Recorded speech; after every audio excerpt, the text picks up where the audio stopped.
السلام عليكم ورحمة الله وبركاته. أهلا بكم في الحلقة الثالثة من بودكاست ذا سكاوت، البودكاست اللي احنا بنتكلم فيه عن اللاعبين المغمورين أو اللي مش مسلط عليهم الضوء من الإعلام الرياضي بشكل كبير. دورنا إن احنا نسلط عليهم الضوء عشان الناس تعرف عنهم أكتر وأكتر.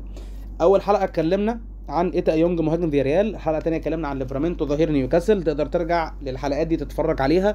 بودكاست بيكون مدته صغيرة، مناسب للباقة بتاعتك إن شاء الله رب العالمين إنك أنت تسمعه وأنت في المواصلات وأنت في أي مكان تاني. وبأمر الله فكرة إن احنا ننتج البودكاست ده على سبوتيفاي هيكون قريب إن شاء الله، ولكن التعهد بتاعي قدامكم إن شاء الله رب العالمين قدام ربنا إن احنا نلتزم إن احنا ننزل كل يوم بودكاست عن لعيب مختلف. النهارده هنروح بقى للدوري الألماني، هنتكلم عن صفقة من صفقات فريق يونيون برلين، وهو التعاقد مع اللاعب الألماني لاعب منتخب ألمانيا تحت 20 سنة صاحب الأصول الغانية إلياس أنساه، قادما من نادي بادربورن ب 4 مليون يورو. إلياس أنساه هو لاعب ألماني من أصول غانية، كان بيلعب مع منتخب تحت 20 سنة مواليد 2004. الراجل كان الموسم اللي فات لعب مع بادربورن 33 مباراة في البوندسليجا 2، سجل 6 أهداف وصنع 6 تانيين.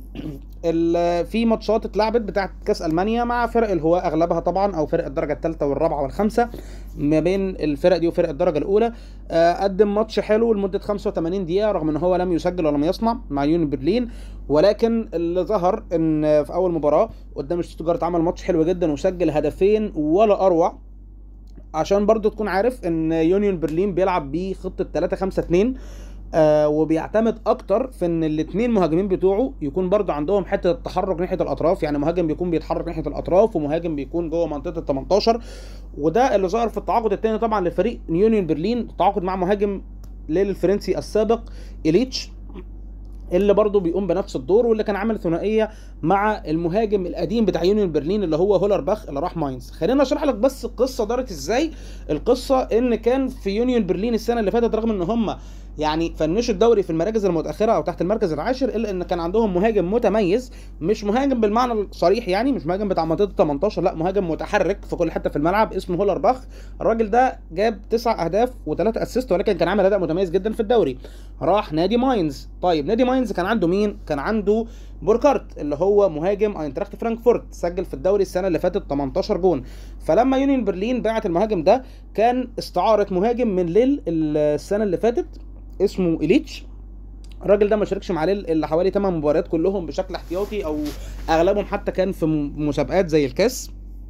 الراجل تم اعارته الموسم الماضي، لعب 16 مباراه سجل 7 اهداف. وبعد ما مشي هولرباخ قرر ان المدرب بتاع يونيون برلين دلوقتي اللي هو ستيفن باومجارت اللي هو كان نجم انتوني موتست في كولن، ان هو يتعاقد مع صفقه جديده من بادربورن اللي هو إلياس أنساه. الراجل فعلا قدم ماتش كويس جدا، ثنائيه حلوه جدا مع المهاجم إليتش. يونيون برلين يعني بالصدفه اللي حتى المهاجم اللي باعه اتصاب في اول تلت ساعه اللي هو هولرباخ اللي هو بقى بيلعب في ماينز دلوقتي. ولكن الشكل الواضح ليونيون برلين ان هو من الفرق اللي انا متفائل بيها ان هي ممكن ترجع تاني للقمه. عشان برضو تكون عارف ان يونيون برلين بتلعب 3-5-2، يعني في تحرر في الاطراف شويه، ان الوينجات بيتحركوا. هتلاقي حتى ان كان وينجاتهم في وقت من الاوقات واحد زي كريستوفر تريمل، واحد من احسن لعيبه الفرق المتوسطه في الدوري الالماني، وكان لاعب برضو كبير في الدوري النمساوي مع رابط فيينا.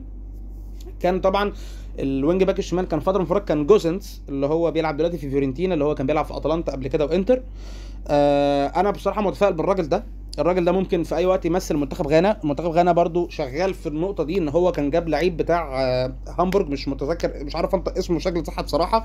ده برضو كان لعيب الماني من اصول غانيه وفي نفس المرحله السنيه 2003 2004 اللي هو المهاجم او الوينج بتاع هامبورغ دلوقتي. ومتوقع طبعا اكيد ان انا ممكن اكتشف بالصدفه ان الراجل ده خلاص راح منتخب غانا بدل منتخب المانيا، وفعلا في تفاؤل. ولكن برضو اللي انا عايز اقوله للناس ان مش معنى ان انا بتكلم على لعيب في اول الموسم ان اللعيب ده ممكن ينفجر، لا، بكل بساطه اللعيب ده ممكن يفشل، ولكن هو في علامات كده بتوضح الصفقه هتنجح هتفشل، هيكون ليها مستقبل مش هيكون ليها مستقبل. وده من اللعيبه اللي انا متفائل ليهم على مدار الموسم ان هو هيعمل اداء كويس حتى لو مش هيسجل ارقام خرافيه. ده كان حلقه النهارده، دي الحلقه الثالثه.